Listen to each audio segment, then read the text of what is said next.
Assalamualaikum warahmatullahi wabarakatuh. Alhamdulillahil azizil ghaffar, al-wahidil qahhar, mukawwirul laili 'alan nahar, tabshiratan liulil qulubi wal absar.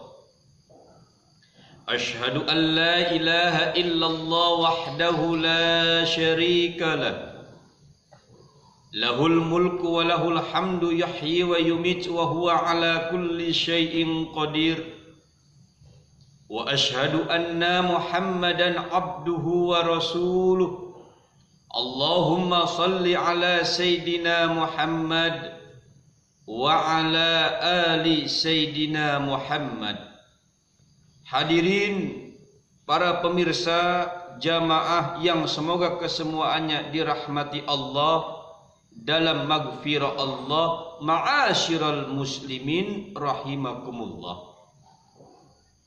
Sudah merupakan ketentuan alam, hukum alam, segala sesuatu apa yang ada di alam dunia ini semua berpasang-pasangan.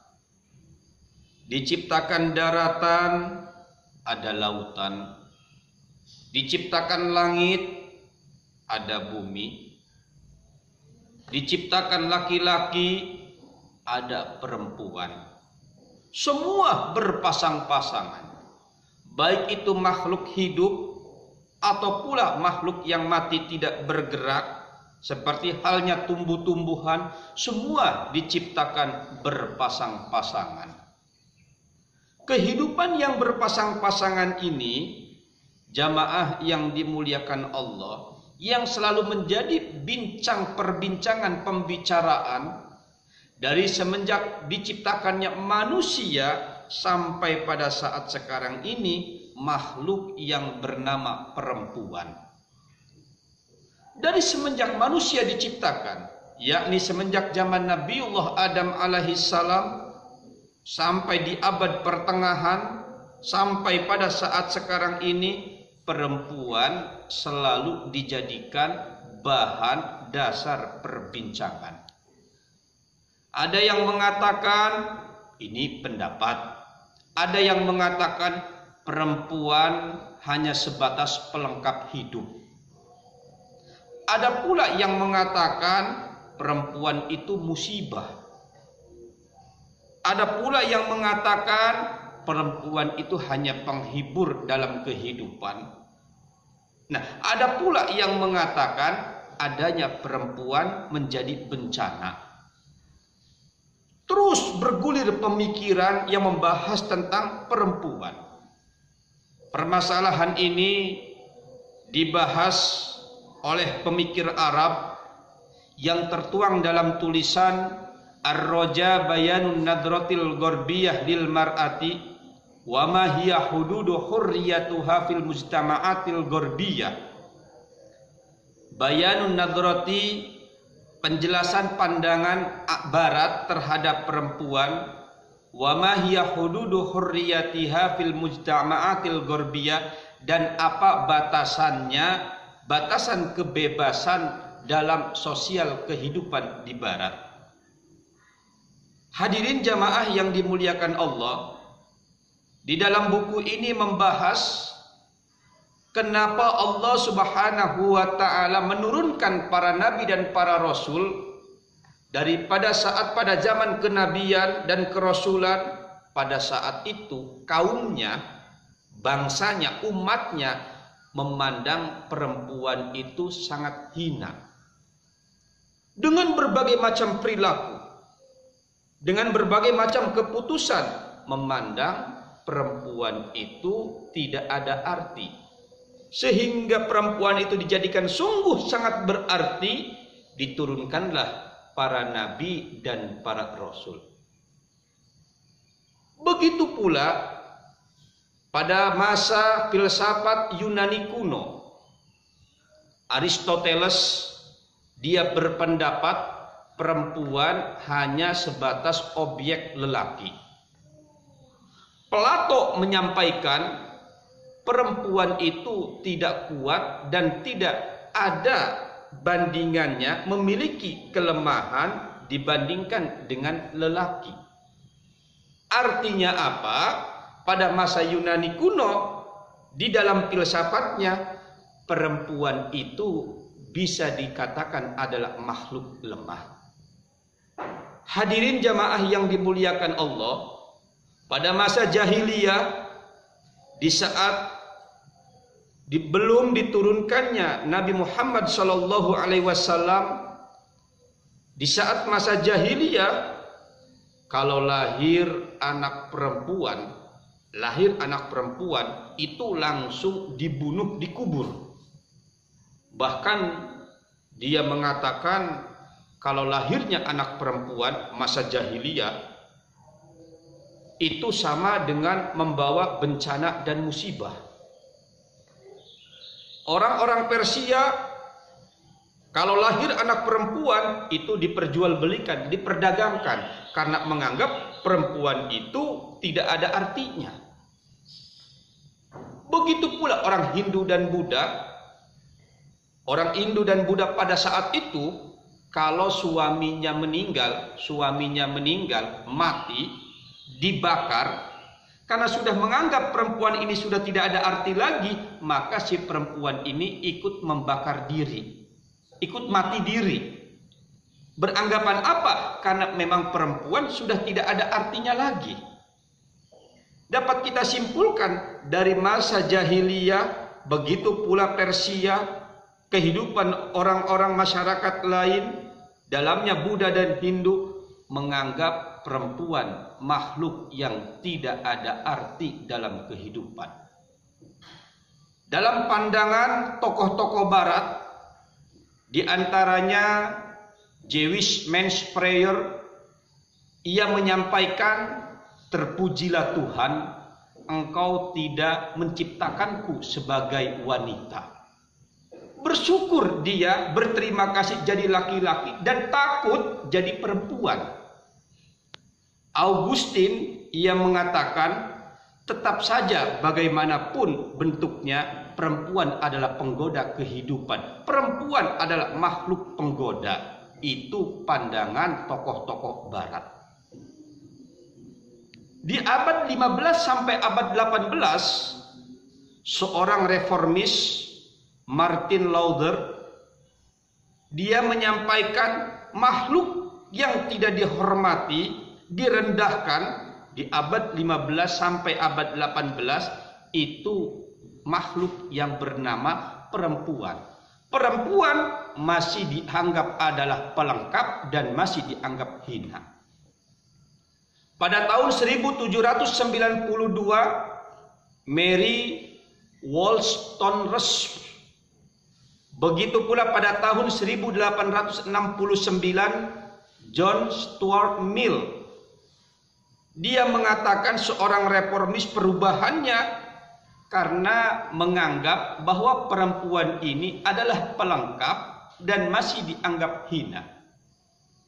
Kalaulah kita lihat sejarah dari semenjak ribuan tahun sebelum Masehi, masa Yunani kuno, begitu pula masa jahiliyah, dari berbagai macam negara, bangsa, kesukuan selalu menganggap perempuan dianggap hina. Di abad 19 sampai abad 20 saat sekarang ini, perempuan mulai diangkat. Perempuan mulai dihormati. Itu pun permasalahannya bukan mengangkat, menjunjung tinggi bagaimana kodrat perempuannya. Pada abad 19-20 ini, dari berbagai macam negara di Asia, Eropa, Amerika, begitu pula di negara Afrika, mengangkatnya derajat perempuan karena permasalahan revolusi industri. Membutuhkan tenaga kerja, membutuhkan di dalam bagaimana suksesnya industri produksi dalam revolusi industri, perempuan diberikan wewenang. Kenapa diberikan wewenang? Hanya sebatas untuk bekerja. Hadirin jamaah yang dimuliakan Allah, ma'asyiral muslimin rahimakumullah. Dari abad ke abad, semenjak sebelum Masehi, ribuan tahun sebelum Masehi sampai sudah Masehi, memandang perempuan makhluk rendah, memandang perempuan makhluk pelengkap, memandang perempuan hanyalah sebatas yang membuat masalah dalam kehidupan, berarti pandangannya selalu negatif terhadap perempuan.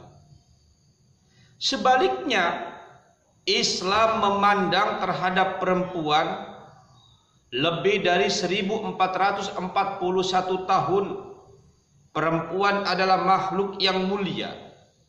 Perempuan makhluk yang memberikan kemuliaan, dan derajatnya tidak ada perbedaan antara laki-laki dan perempuan. Sungguh sangat mulia pada kehidupan dan pada makhluk yang bernama perempuan. Apa kemuliaan perempuan? Yang pertama, antara laki-laki dan perempuan dalam pandangan Islam, laki-laki dan perempuan diciptakan dengan yang sama. Allah Subhanahu wa taala mengingatkan kepada kita, ya ayyuhan nasu taqu rabbakumul ladzi khalaqakum min nafsin wahidatin wa khalaqa minha zawjaha wa batha minhuma rijalan katsiran wa nisaa. Ya ayyuhan nasu taqu, hai umat manusia, ittaqu, takwalah kalian semua, Rabbakum, kepada Tuhan kalian semua. Ya ayyuhan nasu taqu rabbakumul ladzi khalaqakum min nafsin wahidah, yang telah menciptakan kalian semua min nafsin wahidah, dari bentuk jenis badan yang satu. Wa khalaqa minha zawjaha, dan diciptakannya minha, dari perempuan, zaujaha, berpasang-pasangan. Wa khalaqa minha zaujaha wa batha minhuma rijalan katsiran wa nisaa. Begitu pula diciptakannya laki-laki dan perempuan. Artinya apa? Dari nutfah Allah Subhanahu wa taala ciptakan dari bentuk yang sama, dari unsur yang sama, dari jenis yang sama, kesemuaannya sama, tidak diperbedakan antara laki-laki dan perempuan.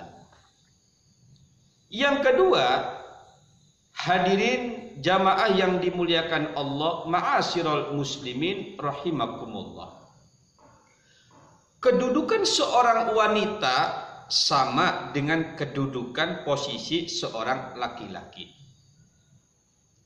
Kedudukan, derajat, tanggung jawab seorang wanita sama dengan tanggung jawab laki-laki. Rasulullah Shallallahu Alaihi Wasallam menyampaikan kepada kita, kullukum ra'in wa kullu ra'in mas'ulun an ra'iyati. Kalian semua adalah pemimpin, dan setiap pemimpin akan dipertanggungjawabkan tentang kepemimpinannya. Laki-laki adalah pemimpin, perempuan pun adalah pemimpin. Pada laki-laki pemimpin secara pribadinya, perempuan pun pemimpin secara pribadinya. Laki-laki pemimpin di dalam keluarga, perempuan pun pemimpin di dalam keluarga. Kalaulah memang laki-laki bisa menjadi anggota dewan, gubernur, lebih tingginya adalah kepada presiden, perempuan pun bisa untuk menduduki derajat apa ia menjadi gubernur, dewan, lebih tinggi kepada presiden. Islam tidak membedakan antara laki-laki dan perempuan, karena umat manusia kesemuaannya adalah sama, dan Allah Subhanahu wa taala memberikan kemuliaan kepada laki-laki dan perempuan, tidak diperbedakan antara laki-laki dan perempuan. Selanjutnya hadirin yang dimuliakan Allah, Allah Subhanahu wa taala memberikan akal, keilmuan, keilmiahan yang sama. Allah Subhanahu wa taala menegaskan kepada kita, Iqra bismi rabbikal ladzi khalaq. Khalaqal insana min 'alaq. Iqra wa rabbukal akram. Alladzi 'allama bil qalam. Iqra, bacalah. Di dalamnya perintah kepada laki-laki dan perempuan. Laki-laki pintar, perempuan pintar. Laki-laki memiliki hak untuk belajar, perempuan pun sama memiliki hak untuk belajar. Tidak diperbedakan bagaimana hak perempuan untuk belajar. Kecerdasannya Sayyidah Aisyah, begitu pula kecerdasannya para sahabat-sahabat perempuan yang Allah Subhanahu wa taala memberikan kemuliaan yang pada hakikatnya tidak dibedakan hak wanita di dalam pendidikan, keilmuan dan keilmiahan. Hadirin yang dimuliakan Allah Subhanahu wa taala, Islam memberikan pandangan kepada wanita kewajiban hak syariat.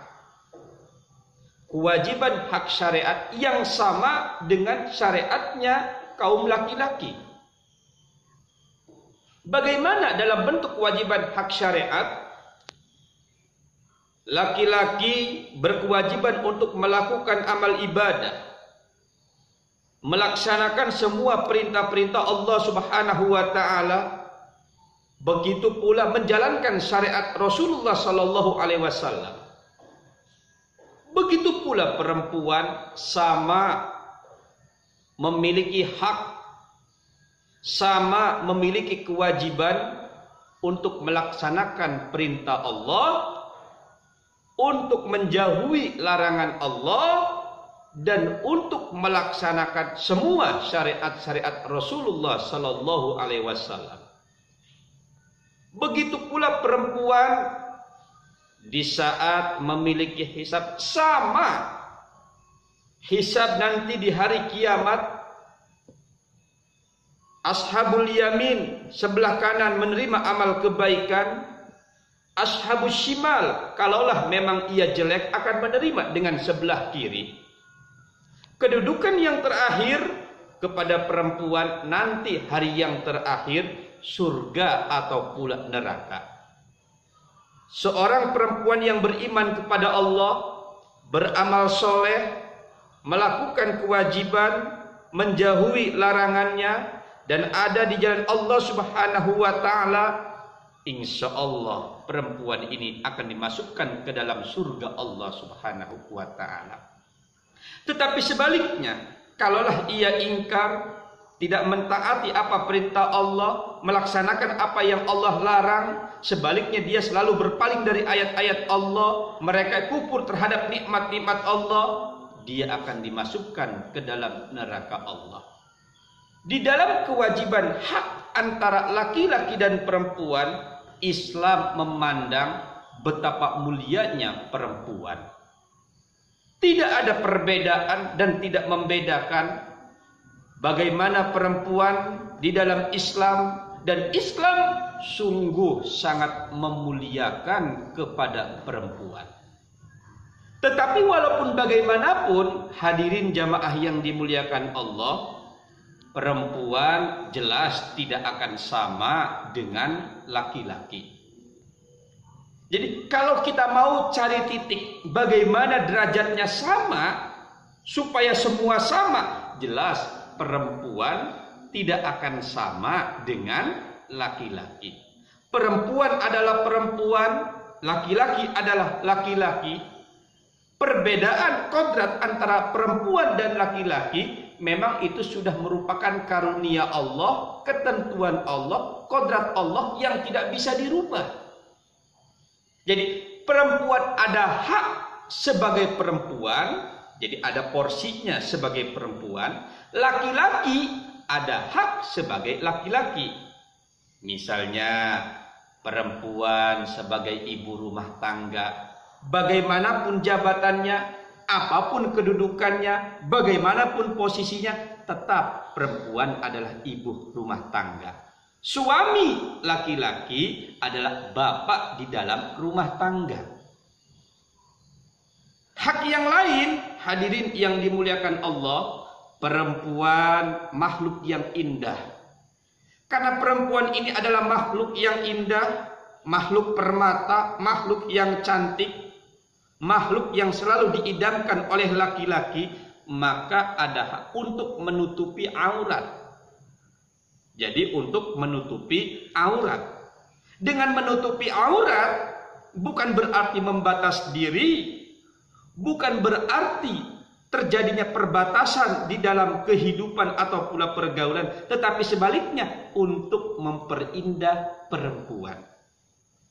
Selanjutnya hadirin yang dimuliakan Allah, pada pribadi perempuan itu sendiri harus menyadari perempuan ada keterbatasan. Dengan adanya keterbatasan ini, maka perempuan tidak akan bisa dengan laki-laki. Tetapi secara umum, secara global, Islam sungguh sangat memuliakan derajat, kewibawaan, kemuliaan perempuan, dan derajatnya sama dengan laki-laki. Itu yang dapat kami sampaikan. Semoga kita mendapatkan kemuliaan. Akhirul kalam. Assalamualaikum warahmatullahi wabarakatuh.